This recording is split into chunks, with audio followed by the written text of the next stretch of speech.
E aí galera, salve salve, boa noite, bom dia, boa tarde, independente do horário em que vocês estejam acompanhando essa aula aqui, né? Sejam bem-vindas e bem-vindas àquela que será a última aula do ano, hein? Com temas, óbvio, né? A gente vai ter aí avaliações ainda para fechar, né? Mas de tema mesmo, a gente está encerrando aqui com o tema 10, né? Sobre a Era Vargas, né? Então, fecharemos com o tema 10 aqui, a última aula, né? Do tema Vargas sobre o Estado Novo, né? O último período de governo do Vargas nessa Era Vargas entre 1930 e 1945. Certo? Então vamos lá, né? Algumas, né, dos pontos, né, alguns dos pontos principais que nós temos nesse momento do Estado Novo é a promulgação dessa nova Constituição em 1937, como está aqui no primeiro tópico, né? Essa Constituição ela foi conhecida, ela ficou famosa, chamada de Polaca. Polaca se faria referência à Polônia. Porque a Constituição da Polônia naquele momento ela era de cunho bastante fascista, né? Muito centralizadora, ditatorial. E ela já era muito influenciada pela Constituição da Itália fascista, né? Do Mussolini. Então a Constituição nova, né, de 1937, ela tinha esse caráter fascista, centralizadora do poder nas mãos do Vargas, que reforçava o poder executivo, quer dizer, os poderes do Vargas, né, a figura do presidente, e reduzia a autonomia dos estados, né?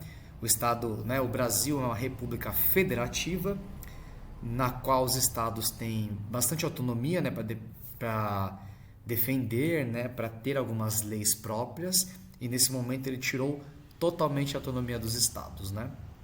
E é dessa forma, né, com todos esses poderes, né, garantidos por essa nova Constituição, o Vargas passou a governar por decretos-lei. E tudo isso somado é igual a ditadura, gente. Ditadura, tá? O Estado Novo, não que o governo do Vargas anteriormente ao Estado Novo não fosse uma ditadura. Porém, foi nesse momento, a partir de 1937, que virou uma ditadura pesada mesmo. Tanto que ele decretou o fechamento do Congresso Nacional, como diz aqui no segundo tópico, que não é pouca coisa. O Congresso Nacional é assim, gente. Os senadores, né, deputados federais, a gente tem restrições em relação a eles? Com toda certeza, né? A gente, independente de considerar que seja bom ou ruim, e em meio a todas as críticas que nós tenhamos a fazer, a gente tem que reconhecer o quê? O Congresso Nacional é a principal casa democrática do Brasil e de todos os países que são democráticos, porque lá estão representantes, né, eleitos pelo povo. Independente, como eu falei, de serem bons ou ruins, de trabalharem direito ou não, as pessoas elegeram essa galera. Então, a maior concentração de pessoas eleitas nas eleições estão no Congresso Nacional. E a partir do momento que um presidente, por vontade e decisão única e exclusivamente sua, né, o Vargas fez isso sem consultar ninguém, sem consultar o povo, ele fechou por conta, ele dá um golpe gravíssimo na democracia e encaminha o país cada vez mais para a ditadura. E foi isso que ele fez, tá?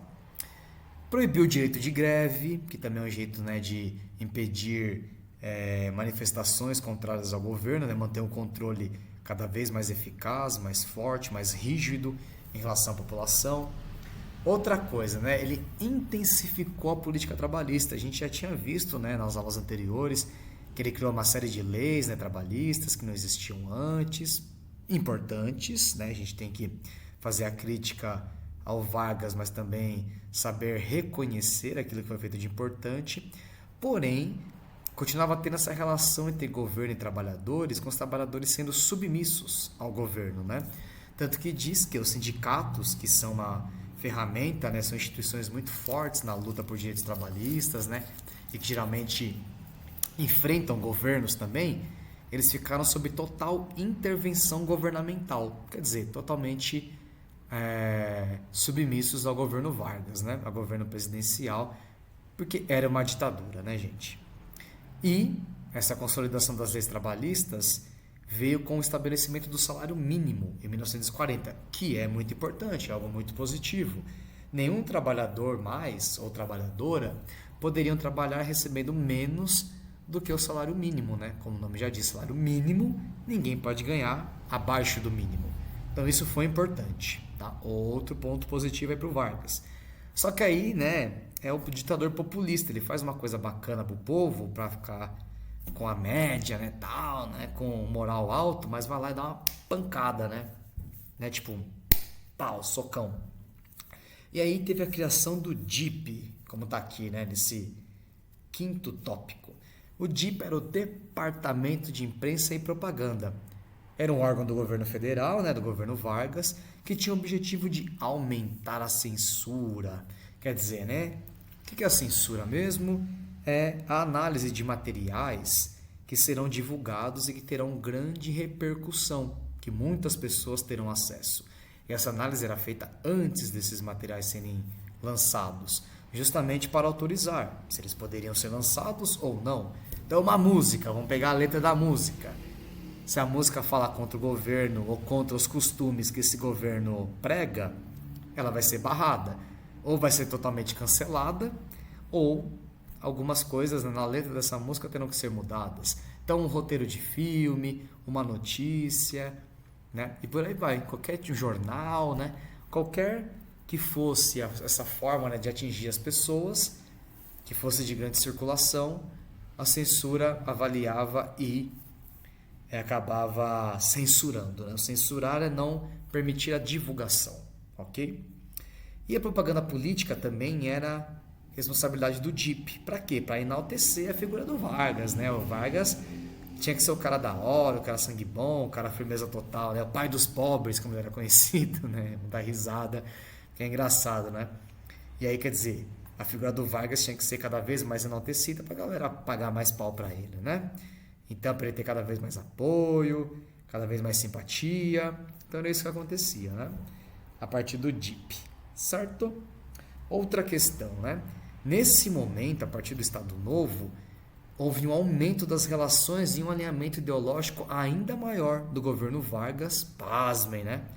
Com a Itália fascista do Mussolini e até a Alemanha nazista, né? Durante a Segunda Guerra Mundial, um pouquinho antes da Segunda Guerra Mundial, né? O caso da Olga Benário, uma mulher alemã, judia, do Partido Comunista. Ela veio para o Brasil. Em determinado momento, ela engravidou e ela foi presa pela Polícia de Estado, a Polícia Secreta Brasileira, do Vargas. E o Hitler, sabendo disso, que ela era judia, comunista e alemã, pediu que o Vargas extraditasse, quer dizer, enviasse a Olga para a Alemanha. E todo mundo sabia qual ia ser o fim da Olga, né, por ser judia, né? Ela seria enviada para o campo de concentração, e foi o que aconteceu, né? Então, como comunista, ela foi, né, enviada para o campo de concentração e foi morta no campo de concentração. Disseram lá que ela deu a morte no parto, só que não foi, né? Ela foi morta após a criança ter nascido. Então, só a criança sobreviveu para o escândalo dos nazistas ficar menos pior, né? Menos horrível. Mas percebam que o Vargas, né, ele era muito colaborador e muito admirador do fascismo na Itália e do nazismo na Alemanha. Porém, na Segunda Guerra Mundial, Vargas se viu obrigado a lutar contra a Alemanha e Itália. Então, né, que estavam reunidas no eixo, no bloco do eixo, juntamente com os japoneses. Por quê? Os Estados Unidos fez muita pressão no Brasil, né? E, né, o Brasil está muito perto dos Estados Unidos é a potência. Então o Brasil, né, falou, opa, Vargas não foi besta, né? Apesar de apoiar muito a Alemanha e a Itália, eu vou ter que lutar contra eles, né, para garantir o meu pescocinho aqui, né, no lugar. Então foi assim, né? O Brasil lutou contra as tropas do eixo, né, contra os alemães e italianos na Itália e derrotou nas batalhas, né, tanto os italianos quanto os alemães. Ajudou, né, os aliados a derrotar o eixo. Ok. E esses combatentes, né, do Brasil, da Força Expedicionária Brasileira, do Exército, retornaram para o Brasil após a guerra, né? E a partir do momento, né, que eles retornaram para o Brasil, eles começaram a se questionar, a falar, opa, mas nós combatemos duas ditaduras, né? Fascismo e nazismo. E chegando aqui no nosso país tem uma ditadura fascista também, que é a do Vargas. Então não é incoerente, né, a gente continuar com uma ditadura aqui, sendo que nós combatemos ditaduras na guerra, nós lutamos contra ditaduras para devolver a liberdade ao mundo, a democracia e tudo mais. E aí os militares tomaram essa consciência de pensar, opa, a gente não pode manter o Vargas, né? O Vargas é um ditador, ele é contra a liberdade, é contra a democracia. E já que nós combatemos ditaduras na Europa, vamos combater uma ditadura aqui também. Então percebam nessa tomada de consciência dos militares que foi bem bacana, bem importante. Em menos de um mês o Vargas estava fora do poder. A guerra acabou, né? Metade de agosto. Em setembro, né? Um mês aproximadamente depois, o Vargas foi retirado do poder pelos militares. Os mesmos militares que em 30 colocaram Vargas, tiraram-no em 45. E aí a democracia foi restabelecida no país, né, no mesmo ano. A gente teve eleições diretas, né, o povo pôde participar, votar para presidente. E o Eurico Gaspar Dutra foi eleito presidente e assumiria no ano seguinte, né, comecinho de 1946. Certo, galera? Então esse é o fim do Vargas, né, como presidente, né, era Vargas. Fim do nosso tema 10. E agora é só partirmos para as avaliações para a gente fechar esse ano da hora. Firmeza total, hein? Então é isso aí. Fiquem bem, se cuidem. Finalizamos o tema 10. Firmeza? Falou, Vargas. Tchau, falou, galera. Até mais, até a próxima. Tamo junto.